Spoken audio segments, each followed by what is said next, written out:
Bakit nga ba ginagaya ng mga deboto ni Jesus ang pinagdaanan nitong hirap hanggang sa siya ay ipako?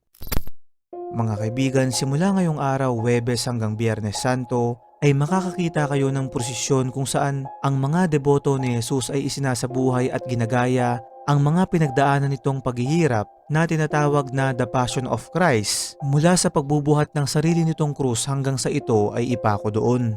Penitensya kung ito ay tawagin na talamak lalo na sa mga probinsya tulad ng Pampanga at Bulacan.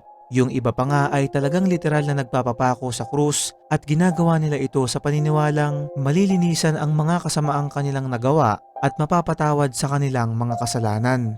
Nagsimula ang tradisyon na to dito mismo sa Pilipinas na binansagan ng iba na religious dark tourism dahil ito raw ay maaaring ikapahamak ng mga kasali.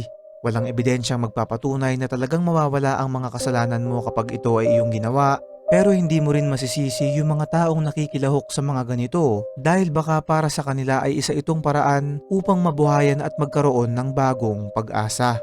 Ikaw kaibigan, nakakita ka na ba ng ganito?